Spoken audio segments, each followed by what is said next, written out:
Capítulo 11. Príncipes que sostienen la verdad.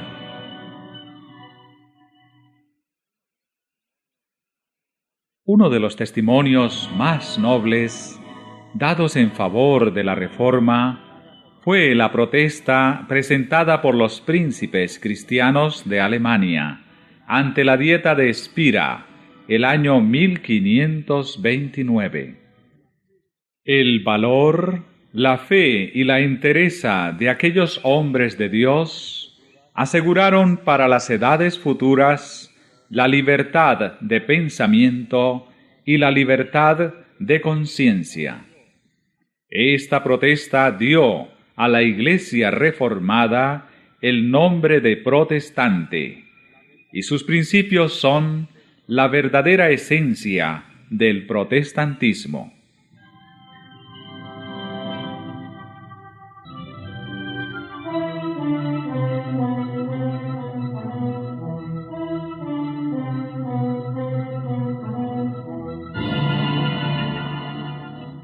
Había llegado para la causa de la Reforma un momento sombrío y amenazante. A despecho del edicto de Worms, que colocaba a Lutero fuera de la ley y prohibía enseñar o creer sus doctrinas, la tolerancia religiosa había prevalecido en el imperio. La providencia de Dios había contenido las fuerzas que se oponían a la verdad. Esforzábase Carlos V por aniquilar la Reforma, pero muchas veces, al intentar dañarla, se veía obligado a desviar el golpe. Vez tras vez, había parecido inevitable la inmediata destrucción de los que se atrevían a oponerse a Roma, pero, en el momento crítico, aparecían los ejércitos de Turquía en las fronteras del Oriente, o bien el rey de Francia o el Papa mismo, celosos de la grandeza del emperador, le hacían la guerra. Y de esta manera, entre el tumulto y las contiendas de las naciones, la Reforma había podido extenderse y fortalecerse.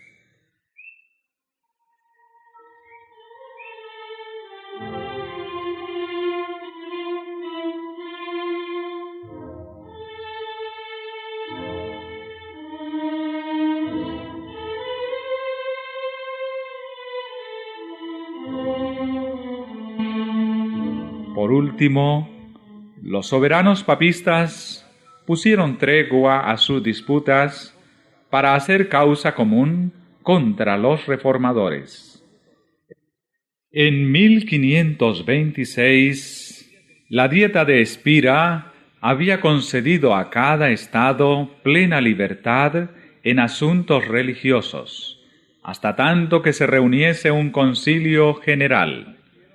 Pero en cuanto desaparecieron los peligros que imponían esta concesión, el emperador convocó una segunda dieta en Spira para 1529, con el fin de aplastar la herejía.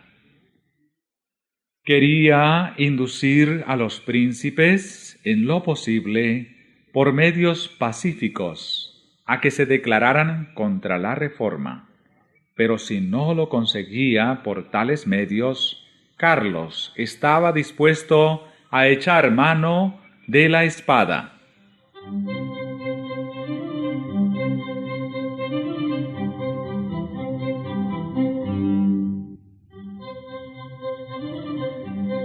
Los papistas se consideraban triunfantes.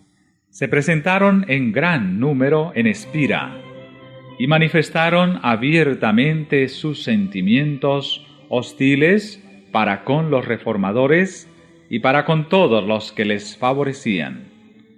Decía Melanchthon: «Nosotros somos la escoria y la basura del mundo, mas Dios proveerá para sus pobres hijos y cuidará de ellos».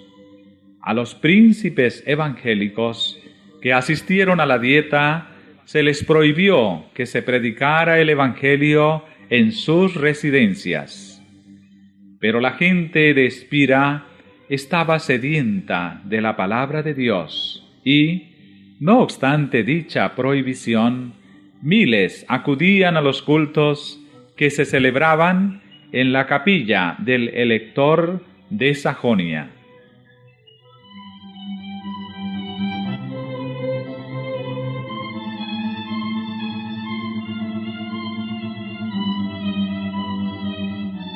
Esto precipitó la crisis.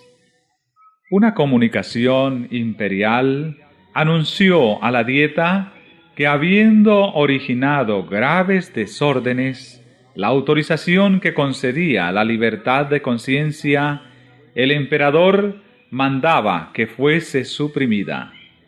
Este acto arbitrario excitó la indignación y la alarma de los cristianos evangélicos. Uno de ellos dijo: «Cristo ha caído de nuevo en manos de Caifás y de Pilato». Los romanistas se volvieron más intransigentes. Un fanático papista dijo: «Los turcos son mejores que los luteranos, porque los turcos observan días de ayuno, mientras que los luteranos los profanan».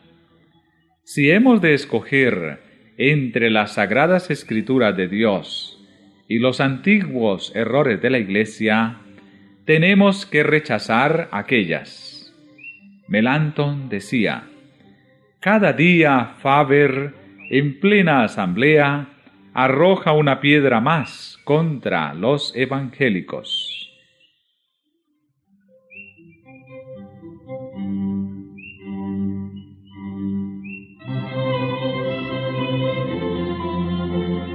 La tolerancia religiosa había sido implantada legalmente, y los estados evangélicos resolvieron oponerse a que sus derechos fueran pisoteados.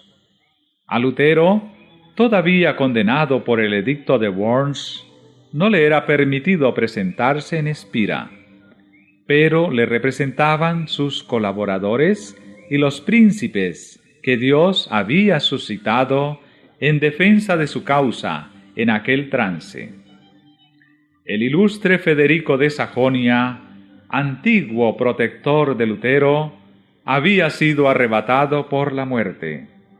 Pero el duque Juan, su hermano y sucesor, había saludado la reforma con gran gozo, y aunque hombre de paz, no dejó de desplegar gran energía y celo en todo lo que se relacionaba con los intereses de la fe.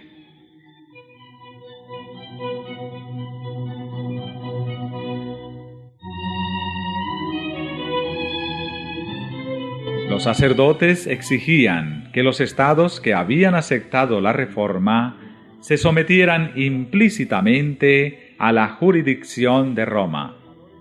Por su parte, los reformadores reclamaban la libertad que previamente se les había otorgado.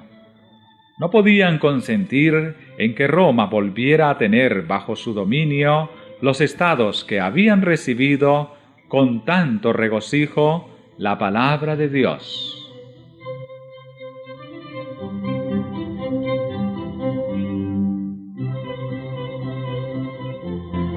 Finalmente, se propuso que en los lugares donde la reforma no había sido establecida, el edicto de Worms se aplicara con todo rigor, y que en los lugares donde el pueblo se había apartado de él y donde no se le podría hacer conformarse a él sin peligro de levantamiento, por lo menos no se introdujera ninguna nueva reforma, no se predicara sobre puntos que se prestaran a disputas, no se hiciera oposición a la celebración de la misa, ni se permitiera que los católicos romanos abrazaran las doctrinas de Lutero. La Dieta aprobó esta medida con gran satisfacción de los sacerdotes y prelados del Papa.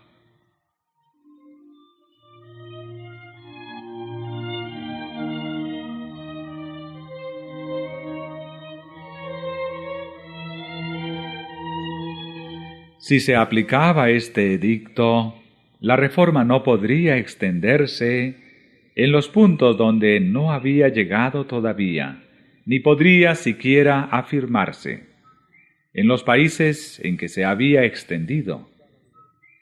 Quedaría suprimida la libertad de palabra y no se tolerarían más conversiones. Y se exigía a los amigos de la Reforma que se sometieran inmediatamente a estas restricciones y prohibiciones. Las esperanzas del mundo parecían estar a punto de extinguirse. El restablecimiento de la jerarquía papal volvería a despertar inevitablemente los antiguos abusos, y sería fácil hallar ocasión de acabar con una obra que ya había sido atacada tan violentamente por el fanatismo y la disensión.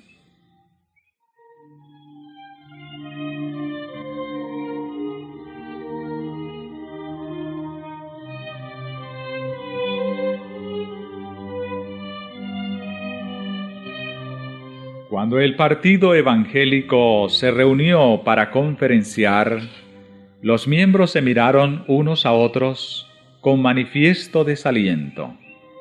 Todos se preguntaban unos a otros, ¿qué hacer? Estaban en juego grandes consecuencias para el porvenir del mundo. ¿Debían someterse los jefes de la Reforma y acatar el edicto? Cuán fácil hubiera sido para los reformadores en aquella hora angustiosa en extremo tomar por un sendero errado. Cuántos excelentes pretextos y hermosas razones no hubieran podido alegar para presentar como necesaria la sumisión. A los príncipes luteranos se les garantizaba el libre ejercicio de su culto. El mismo favor se hacía extensivo a sus súbditos, que con anterioridad al edicto hubiesen abrazado la fe reformada. ¿No podían contentarse con esto? ¿De cuántos peligros no les libraría su sumisión? ¿A cuántos sinsabores y conflictos no les iba a exponer su oposición? ¿Quién sabía qué oportunidades no les traería el porvenir? Abracemos la paz. Aceptemos el ramo de olivo que nos brinda Roma y restañeremos las heridas de Alemania. Con argumentos como estos, hubieran podido los reformadores cohonestar su sumisión y entrar en el sendero que infaliblemente y en tiempo no lejano hubiera dado al traste con la Reforma.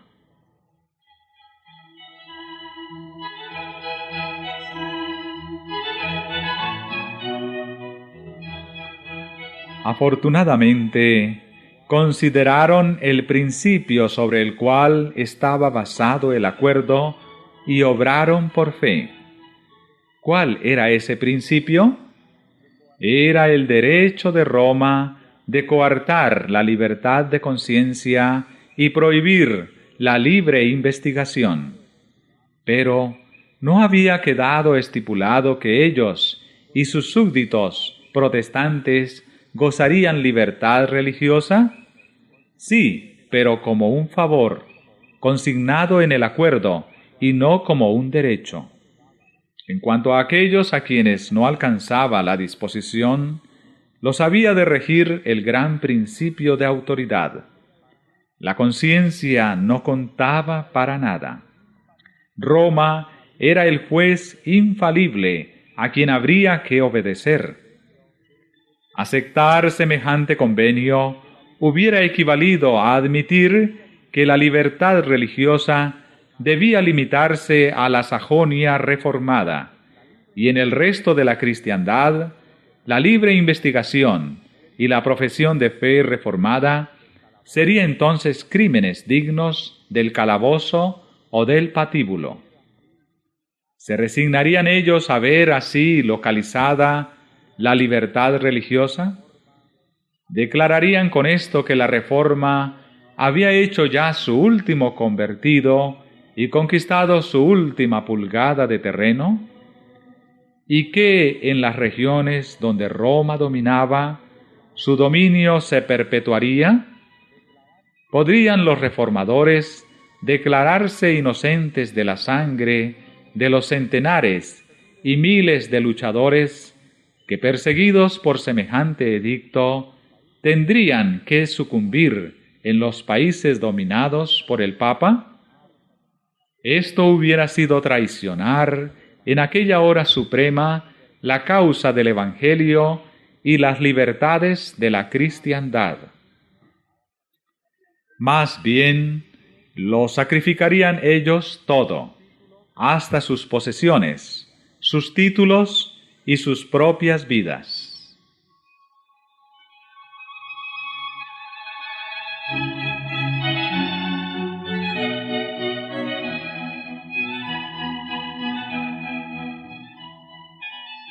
Rechacemos este decreto, dijeron los príncipes. En asuntos de conciencia, la mayoría no tiene poder.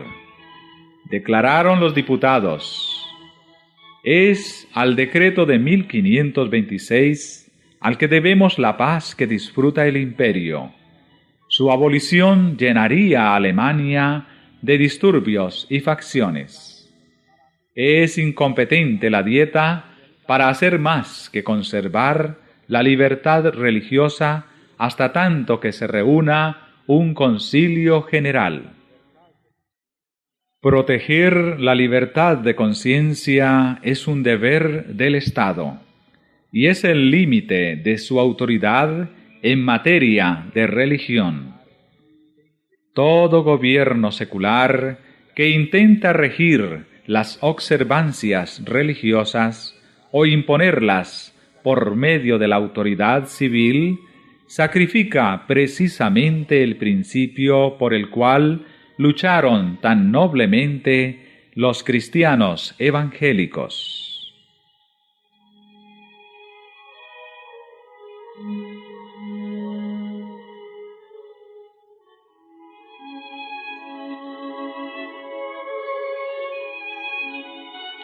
Los papistas resolvieron concluir con lo que llamaban una atrevida obstinación. Para principiar, procuraron sembrar disensiones entre los que sostenían la causa de la Reforma e intimidar a quienes todavía no se habían declarado abiertamente por ella. Los representantes de las ciudades libres fueron citados a comparecer ante la Dieta y se les exigió que declarasen si accederían a las condiciones del edicto. Pidieron ellos que se les diera tiempo para contestar, lo que no les fue concedido. Al llegar el momento en que cada cual debía dar su opinión personal, casi la mitad de los circunstantes se declararon por los reformadores. Los que así se negaron a sacrificar la libertad de conciencia y el derecho de seguir su juicio individual, harto sabían que su actitud les acarrearía las críticas, la condenación y la persecución. Uno de los delegados dijo: «¿Debemos negar la palabra de Dios o ser quemados?».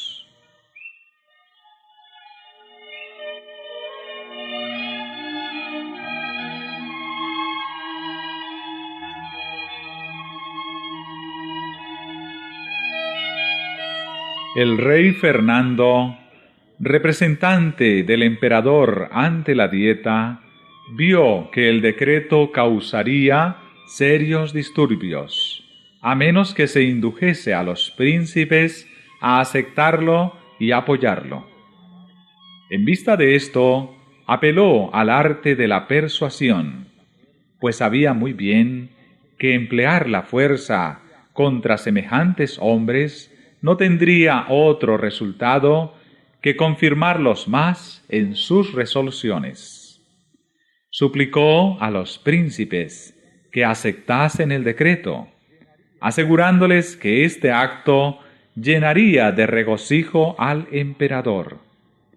Pero estos hombres leales reconocían una autoridad superior a todos los gobernantes de la tierra y contestaron con toda calma: nosotros obedeceremos al emperador en todo aquello que contribuya a mantener la paz y la gloria de Dios.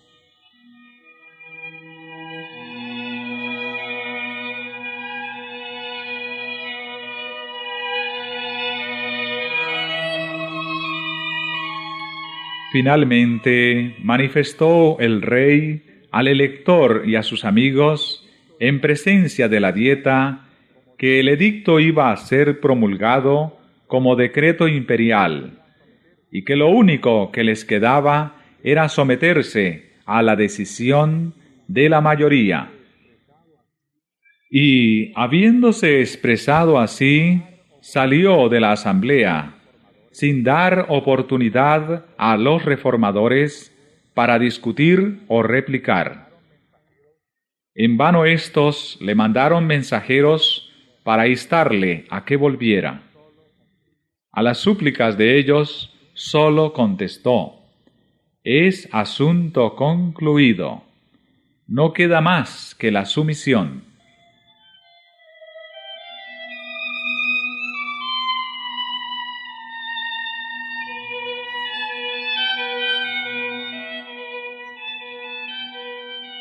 El partido imperial estaba convencido de que los príncipes cristianos se aferrarían a las Santas Escrituras como a algo superior a las doctrinas y a los mandatos de los hombres.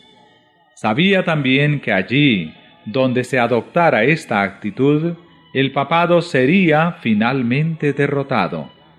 Pero, como lo han hecho millares desde entonces, mirando las cosas que se ven, se lisonjeó de que la causa del emperador y del papa quedaba firme, y muy débil la de los reformadores. Si estos sólo hubieran dependido del auxilio humano, habrían resultado tan impotentes como los suponían los papistas. Pero, aunque débiles en número y en desacuerdo con Roma, tenían fuerza. Apelaban de las decisiones de la Dieta a la palabra de Dios y del emperador Carlos a Jesucristo, Rey de Reyes y Señor de Señores.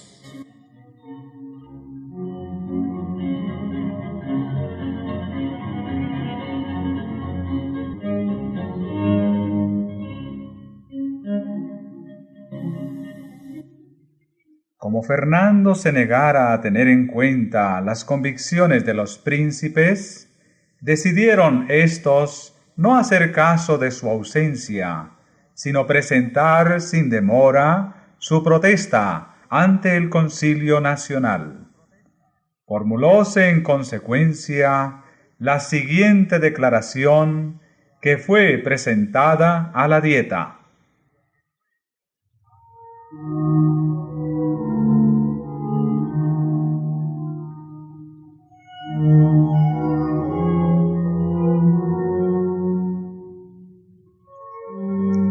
Protestamos por medio de este manifiesto ante Dios, nuestro único Creador, conservador, redentor y salvador, y que un día será nuestro juez, como también ante todos los hombres y todas las criaturas, y hacemos presente que nosotros, en nuestro nombre y por nuestro pueblo, no daremos nuestro consentimiento ni nuestra adhesión de manera alguna al propuesto decreto, en todo aquello que sea contrario a Dios, a su santa palabra, o a los derechos de nuestra conciencia y a la salvación de nuestras almas.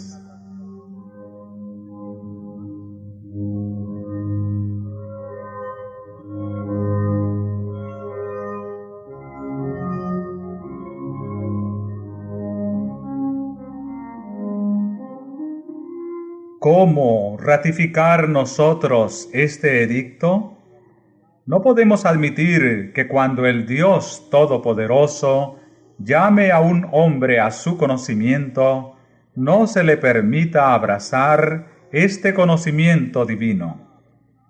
No hay doctrina verdadera sino la que esté conforme con la palabra de Dios.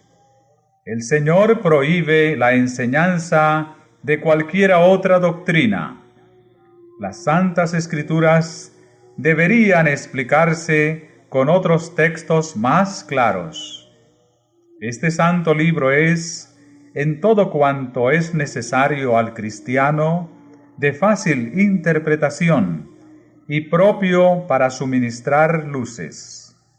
Estamos resueltos, por la gracia divina, a mantener la predicación pura y exclusiva de la palabra de Dios sola, tal como la contienen los libros bíblicos del Antiguo y Nuevo Testamento, sin alteraciones de ninguna especie.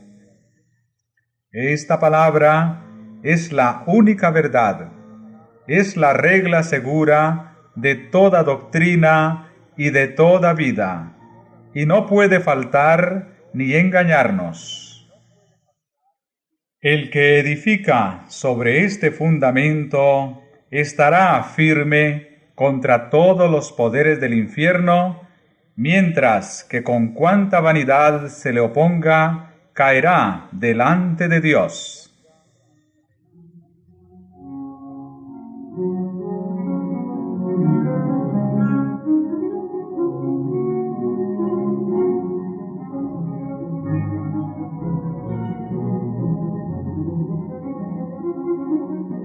Por tanto, rechazamos el yugo que se nos impone.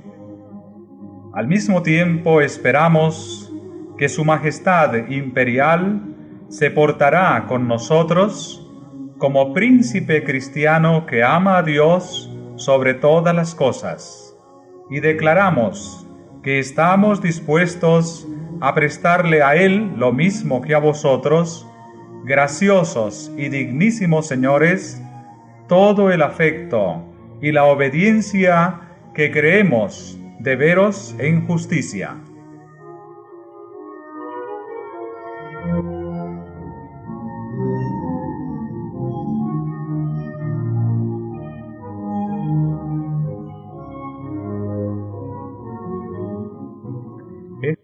Este acto produjo honda impresión en el ánimo de la Dieta. La mayoría de ella se sorprendió y alarmó ante el arrojo de los que suscribían semejante protesta. El porvenir se presentaba incierto y proceloso. Las disensiones, las contiendas y el derramamiento de sangre parecían inevitables. Pero los reformadores, firmes en la justicia de su causa y entregándose en brazos del Omnipotente, se sentían fuertes y animosos.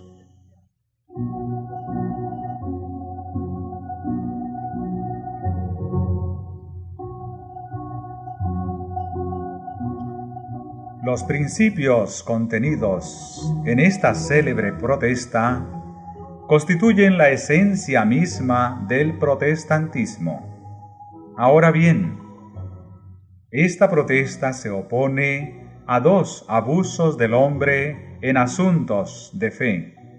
El primero es la intervención del magistrado civil y el segundo, la autoridad arbitraria de la Iglesia. En lugar de estos dos abusos, el protestantismo sobrepone la autoridad de la conciencia a la del magistrado y la de la palabra de Dios a la de la Iglesia visible. En primer lugar, niega la competencia del poder civil en asuntos de religión y dice con los profetas y apóstoles: debemos obedecer a Dios antes que a los hombres. A la corona de Carlos V sobrepone la de Jesucristo. Es más, sienta el principio de que toda enseñanza humana debe subordinarse a los oráculos de Dios. Los protestantes afirmaron además el derecho que les asistía para expresar libremente sus convicciones tocante a la verdad. Querían no solamente creer y obedecer, sino también enseñar lo que contienen las Santas Escrituras, y negaban el derecho del sacerdote o del magistrado para intervenir en asuntos de conciencia.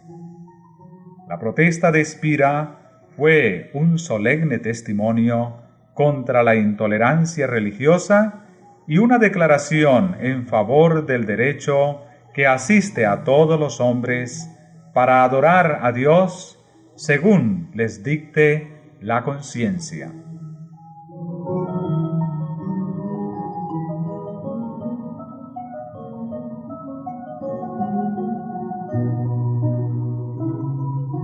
El acto estaba consumado.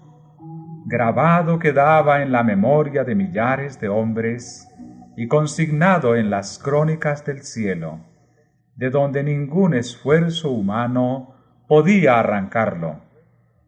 Toda la Alemania evangélica hizo suya la protesta como expresión de su fe. Por todas partes la consideraban como prenda de una era nueva y más halagüeña.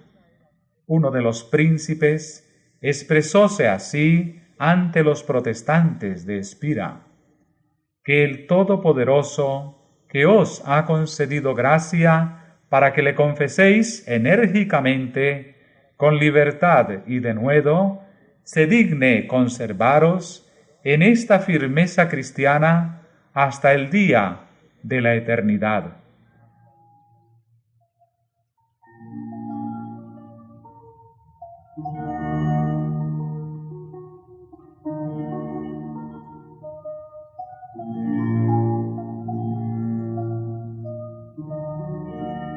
Si la Reforma, después de alcanzado tan notable éxito, hubiese contemporizado con el mundo para contar con su favor, habría sido infiel a Dios y a sí misma, y hubiera labrado su propia ruina.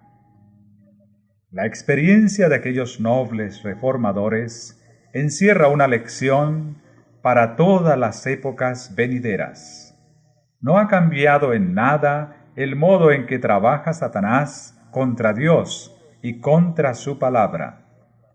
Se opone hoy tanto como en el siglo XVI a que las Escrituras sean reconocidas como guía de la vida. En la actualidad, los hombres se han alejado mucho de sus doctrinas y preceptos, y se hace muy necesario volver al gran principio protestante: la Biblia, únicamente la Biblia, como regla de la fe y del deber.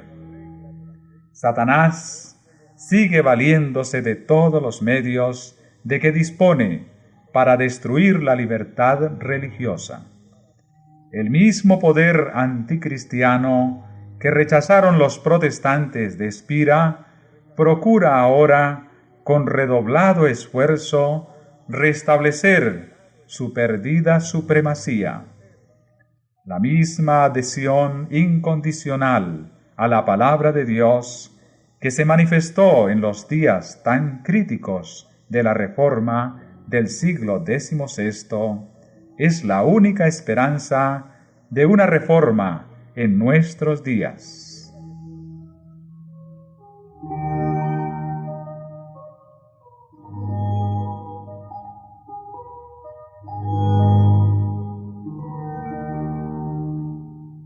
Aparecieron señales precursoras de peligros para los protestantes, juntamente con otras indicadoras de que la mano divina protegía a los fieles.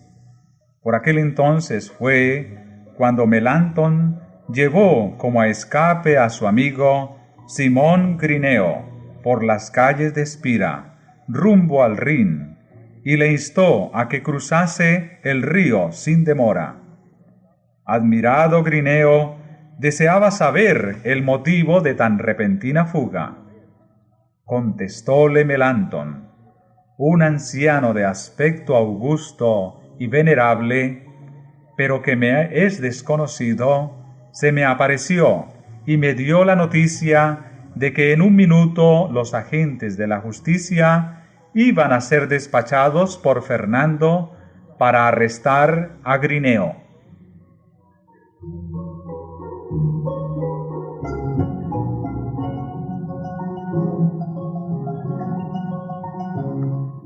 Durante el día, Grineo se había escandalizado al oír un sermón de Faber, eminente doctor papista, y al fin de él le reconvino por haber defendido ciertos errores detestables. Faber disimuló su enojo, pero inmediatamente se dirigió al rey y obtuvo de él una orden de arresto contra el importuno profesor de Heidelberg. A Melantón no le cabía duda de que Dios había salvado a su amigo enviando a uno de los santos ángeles para avisarle del peligro.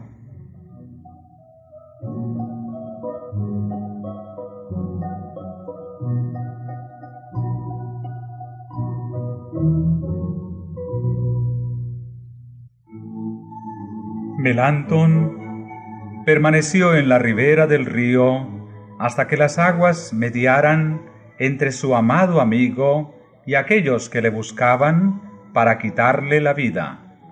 Así que le vio en salvo en la ribera opuesta, exclamó: «Ya está fuera del alcance de las garras de los que tienen sed de sangre inocente».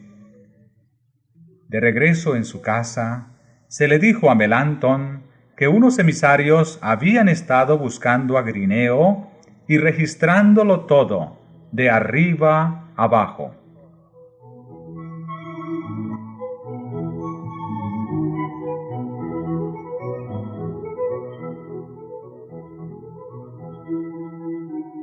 La reforma debía alcanzar mayor preeminencia ante los poderosos de la tierra. El rey Fernando se había negado a oír a los príncipes evangélicos, pero iban a tener éstos la oportunidad de presentar su causa ante el emperador y ante la asamblea de los dignatarios del Estado y de la Iglesia.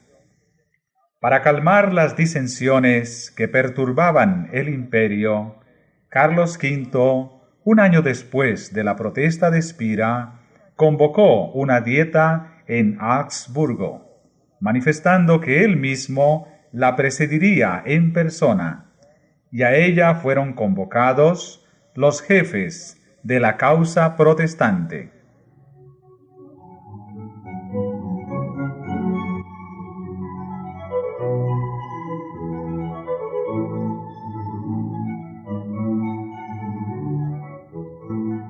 Grandes peligros amenazaban a la reforma, pero sus defensores confiaron su causa a Dios y se comprometieron a permanecer firmes y fieles al Evangelio. Los consejeros del elector de Sajonia le instaron a que no compareciera ante la dieta. Decían ellos que el emperador pedía la presencia de los príncipes para atraerlos a una trampa. No era arriesgarlo todo eso de encerrarse dentro de los muros de una ciudad a merced de un poderoso enemigo. Otros, en cambio, decían: si los príncipes se portan con valor, la causa de Dios está salvada. Fiel es Dios y nunca nos abandonará, decía Lutero. El elector y su comitiva se encaminaron a Augsburgo. Todos conocían el peligro que les amenazaba, Y muchos seguían adelante con tristes semblantes y corazón turbado. Pero Lutero, que los acompañara hasta Coburgo, reanimó su débil fe cantando el himno escrito en el curso de aquel viaje: Castillo fuerte es nuestro Dios. Muchos lúgubres presentimientos se desvanecieron, y muchos corazones apesadumbrados sintieron alivio al oír las inspiradas estrofas.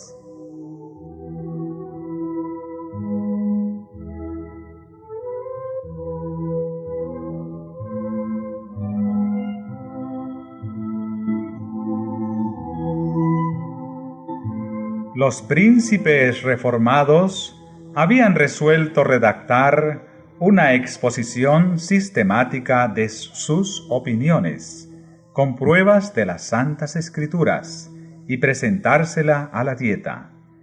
Y la preparación de ella fue encomendada a Lutero, Melanchthon y sus compañeros.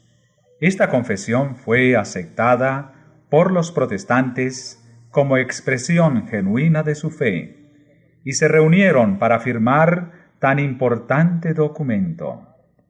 Fue esta una ocasión solemne y decisiva.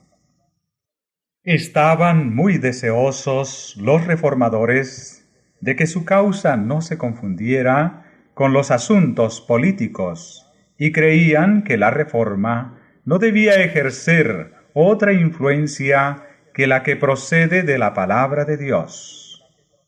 Cuando los príncipes cristianos se adelantaron a firmar la confesión, Melanchthon se interpuso diciendo: a los teólogos y a los ministros es a quienes corresponde proponer estas cosas. Reservemos para otros asuntos la autoridad de los poderosos de esta tierra. No permita Dios, replicó Juan de Sajonia, que sea yo excluido. Estoy resuelto a cumplir con mi deber, sin preocuparme de mi corona. Deseo confesar al Señor. Mi birrete y mi toga de elector no me son tan preciosos como la cruz de Cristo. Habiendo dicho esto, firmó.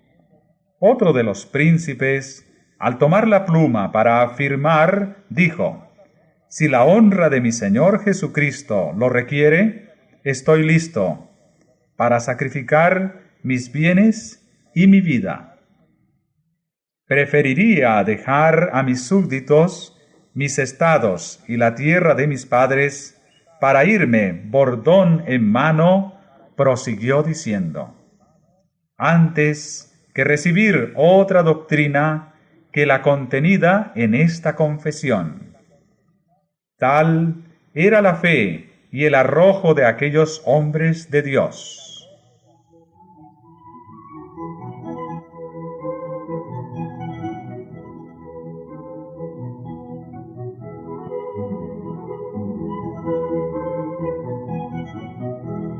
Llegó el momento señalado para comparecer ante el emperador.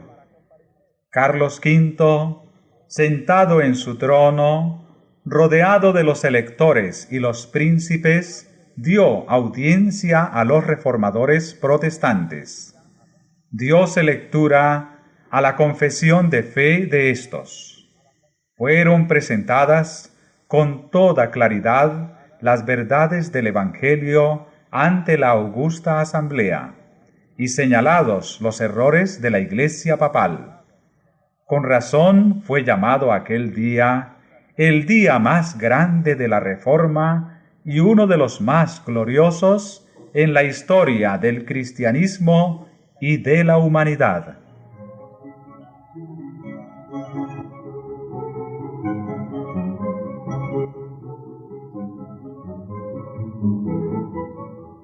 Hacía apenas unos cuantos años que el monje de Wittenberg se presentara solo en Worms ante el Concilio Nacional, y ahora, en vez de él, veíanse los más nobles y poderosos príncipes del imperio. A Lutero no se le había permitido comparecer en Augsburgo, pero estaba presente por sus palabras y por sus oraciones. Me lleno de gozo, escribía, por haber llegado hasta esta hora en que Cristo ha sido ensalzado públicamente por tan ilustres confesores y en tan gloriosa asamblea. Así se cumplió lo que dicen las Sagradas Escrituras: hablaré de tus testimonios delante de los reyes.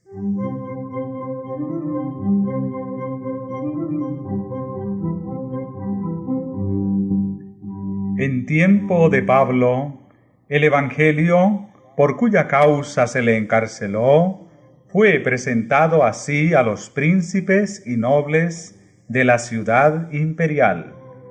Igualmente, en Augsburgo, lo que el emperador había prohibido que se predicase desde el púlpito, se proclamó en el palacio. Lo que había sido estimado aún indigno de ser escuchado por los sirvientes, era escuchado con admiración por los amos y señores del imperio. El auditorio se componía de reyes y de nobles. Los predicadores eran príncipes coronados, y el sermón era la verdad real de Dios. Desde los tiempos apostólicos, dice un escritor, no hubo obra tan grandiosa, ni tan inmejorable confesión.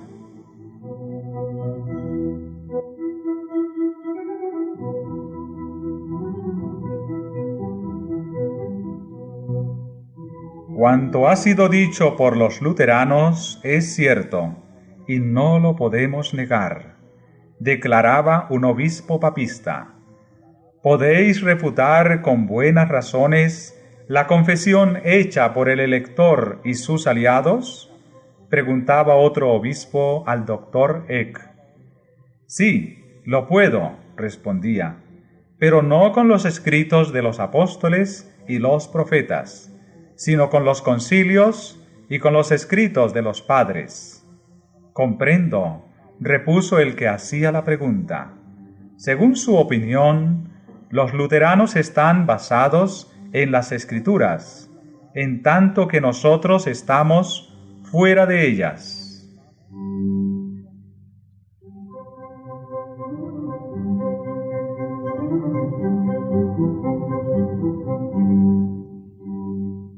Varios príncipes alemanes fueron convertidos a la fe reformada, y el mismo emperador declaró que los artículos protestantes contenían la verdad.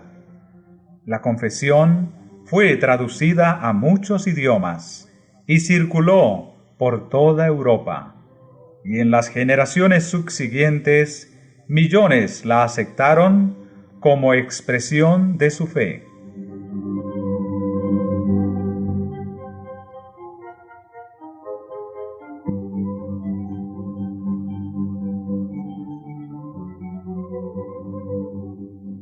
Los fieles siervos de Dios no trabajaban solos. Mientras que los principados y potestades de los espíritus malos se ligaban contra ellos, el Señor no desamparaba a su pueblo. Si sus ojos hubieran podido abrirse, habrían tenido clara evidencia de la presencia y el auxilio divinos, que les fueron concedidos como a los profetas en la antigüedad. Cuando el siervo de Eliseo mostró a su amo las huestes enemigas que los rodeaban sin dejarles cómo escapar, el profeta oró: «Ruégote, oh Jehová, que abras sus ojos para que vea». Y he aquí, el monte estaba lleno de carros y caballos de fuego. El ejército celestial protegía al varón de Dios. Del mismo modo, había ángeles que cuidaban a los que trabajaban en la causa de la reforma.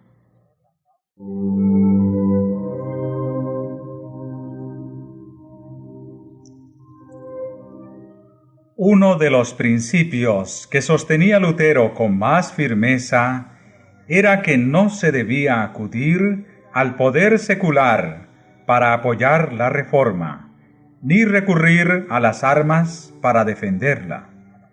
Se alegraba de la circunstancia de que los príncipes del imperio confesaran el Evangelio. Pero cuando estos mismos príncipes intentaron unirse en una liga defensiva, declaró que la doctrina del Evangelio debía ser defendida solamente por Dios. Cuanto menos interviniesen los hombres en esta obra, más notable sería la intervención de Dios en su favor. Todas las precauciones políticas propuestas eran, según su modo de ver, hijas de un temor indigno y de una desconfianza pecaminosa.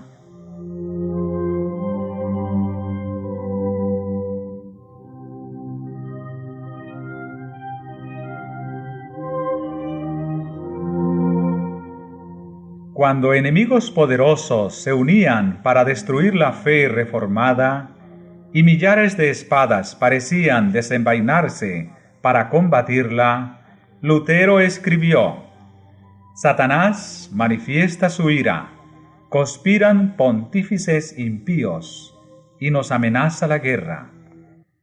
Exhortad al pueblo a que luche con fervor ante el trono de Dios, en fe y ruegos, para que nuestros adversarios, vencidos por el Espíritu de Dios, se vean obligados a ser pacíficos. Nuestra más ingente necesidad, la primera cosa que debemos hacer es orar. Haced saber al pueblo que en esta hora él mismo se halla expuesto al filo de la espada y a la ira del diablo. Haced que ore.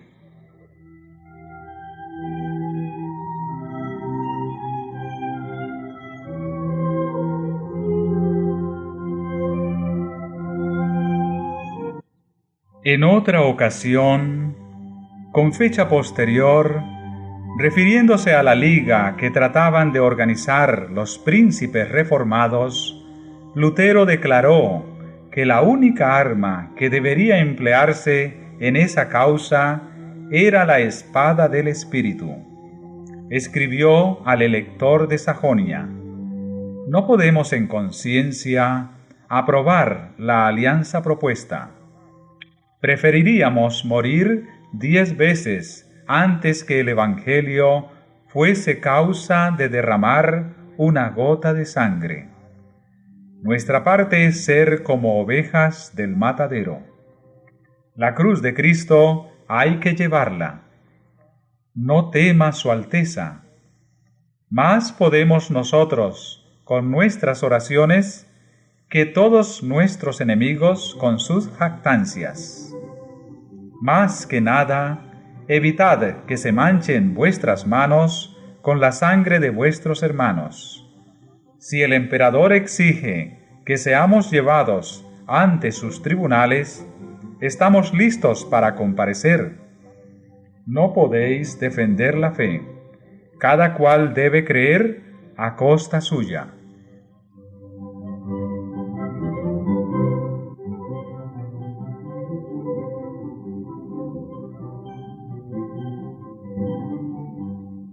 Del lugar secreto de oración fue de donde vino el poder que hizo estremecerse al mundo en los días de la Gran Reforma. Allí, con santa calma, se mantenían firmes los siervos de Dios sobre la roca de sus promesas. Durante la agitación de Augsburgo, Lutero no dejó de dedicar 3 horas al día a la oración. Y este tiempo lo tomaba de las horas del día más propicias al estudio. En lo secreto de su vivienda se le oía derramar su alma ante Dios con palabras de adoración, de temor y de esperanza, como si hablara con un amigo. Sé que eres nuestro Padre y nuestro Dios, decía, y que has de desbaratar a los que persiguen a tus hijos, porque tú también estás envuelto en el mismo peligro que nosotros. Todo este asunto es tuyo, y si en él estamos también interesados nosotros, es porque a ello nos constreñiste. Defiéndenos, pues, oh Padre.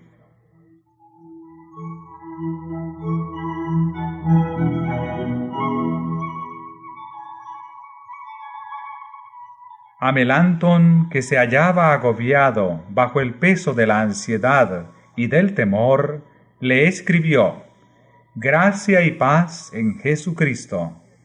En Cristo digo, y no en el mundo. Amén. Aborrezco de todo corazón esos cuidados exagerados que os consumen. Si la causa es injusta, abandonadla. Y si es justa, ¿por qué hacer mentir la promesa de aquel que nos manda dormir y descansar sin temor? Jesucristo no faltará en la obra de justicia y de verdad. Él vive, Él reina. ¿Qué pues temeremos?